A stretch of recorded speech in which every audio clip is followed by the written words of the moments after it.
എല്ലാവർക്കും നമസ്കാരം. നമ്മുടെ രാജ്യം ഇന്ന് ക്വിറ്റ് ഇന്ത്യ ദിനം ആചരിക്കുന്ന ദിവസമാണ്. 1942 ഓഗസ്റ്റ് 8 തീയതിയാണ് മഹാത്മാഗാന്ധിയുടെ നേതൃത്വത്തിൽ വെള്ളക്കാരായിട്ടുള്ള നമ്മളെ അടക്കി ഭരിച്ചുകൊണ്ടിരുന്നവരോട് രാജ്യം വിട്ടുപോവുക, ഇന്ത്യ വിട്ടുപോവുക എന്നുള്ള ഒരു മുദ്രാവാക്യം ഉയർത്തിപ്പിടിച്ചുകൊണ്ട് ക്വിറ്റ് ഇന്ത്യ എന്ന പ്രസ്ഥാനം ആരംഭിച്ചത്. എല്ലാവർക്കും ക്വിറ്റ് ഇന്ത്യ ദിന ആശംസകൾ ആശംസിക്കുന്നു.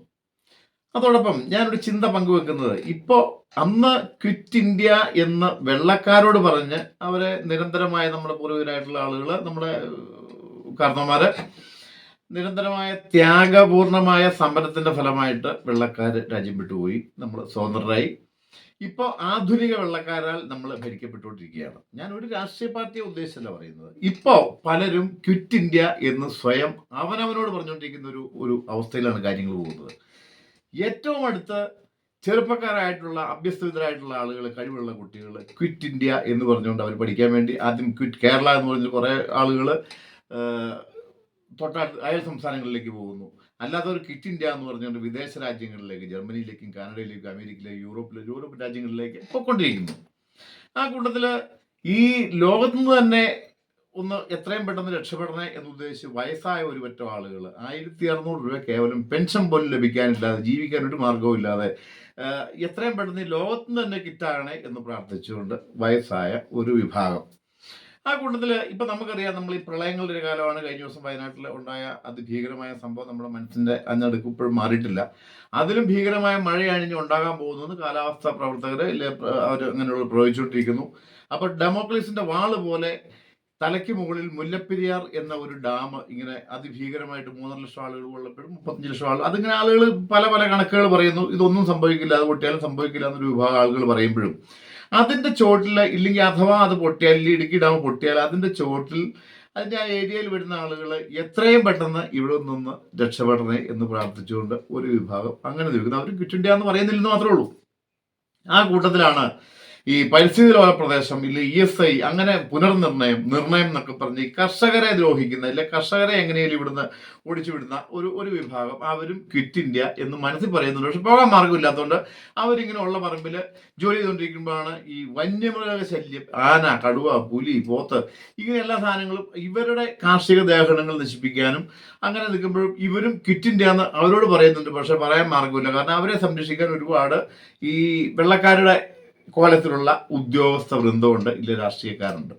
അപ്പൊ ഇതിൽ നിന്നുള്ള സാധാരണ മനുഷ്യൻ ഓരോരുത്തരും ക്വിറ്റ് ഇന്ത്യ എന്ന് മനസ്സിൽ പറഞ്ഞു പോയാൽ അതിന് അവരെ തെറ്റ് പറയാൻ പറ്റില്ല. പല വിഭാഗം ആളുകൾ ഇപ്പോഴും മനസ്സിന്റെ ഉള്ളിൽ ക്വിറ്റ് ഇന്ത്യ. ഇപ്പൊ ഈ കർഷക വിഭാഗങ്ങളിൽ പലരും ഇതൊന്നും ഇവിടെ കിടന്ന് ഈ പുലിയോടും ആനയോടും കുസ്തി പിടിച്ച് ഇവർ കാണിക്കുന്ന, നമ്മുടെ പറമ്പിൽ ഇറങ്ങി വന്ന് കാണിക്കുന്ന ഈ ഗുണ്ടായുസം, അങ്ങനെ തന്നെ പറയാം, ഈ മൃഗങ്ങളുടെ ഗുണ്ടായുസം, അവർക്ക് തോന്നിയത് അവർക്ക് ബോധമില്ലായിരിക്കും. അപ്പൊ അവര് കാണിക്കുന്നത് അവരെ തിരിച്ചൊന്നും ചെറുക്കാൻ സാധിക്കാതെ സ്വയം സഹിച്ചുകൊണ്ട് ഇങ്ങനെ ക്വിറ്റ് ഇന്ത്യ എന്ന് പറഞ്ഞുകൊണ്ട്, ഇല്ലെങ്കിൽ അവരുടെ മനസ്സിൽ പറഞ്ഞുകൊണ്ട് അവർ നിൽക്കുമ്പോൾ ഈ കൃഷി വേലയ്ക്ക്, ഇല്ല കാർഷിക വൃത്തിക്ക് നമ്മുടെ നാട്ടിൽ ആളുകളില്ല പണി. കാരണം ഉള്ള ആളുകൾ മുഴുവൻ അന്യ നാടുകളിലേക്ക് പോകുക, ഒന്നെങ്കിൽ അന്യ സംസ്ഥാനത്തേക്ക്, ഇല്ല അന്യ രാജ്യങ്ങളിലേക്ക് പോകുമ്പോൾ ഇതുപോലെ തന്നെ ഇന്ത്യയുടെ മറ്റു പല ഭാഗങ്ങളിലും ക്വിറ്റ് ഇന്ത്യ എന്നൊന്നും പറഞ്ഞില്ലെങ്കിലും ജീവിക്കാനായിട്ട് അവർ വെസ്റ്റ് ബംഗാളിൽ നിന്നും, അതുപോലെ ഉത്തരാഖണ്ഡിൽ നിന്നും, ത്രിപുരയിൽ നിന്നും, അങ്ങനെയൊക്കെയുള്ള പല സ്ഥലങ്ങളിൽ നിന്ന് ആളുകൾ കൃഷിവേലയ്ക്കായിട്ട് ഇവിടെ വന്ന് ജീവിച്ച് പോകുന്നത് കൊണ്ട്, അപ്പം അവരുടെ മനസ്സിൽ അവരും കഴിയുന്നവര് രാജ്യം വിട്ടു പോകാൻ ശ്രമിക്കുന്നുണ്ട്.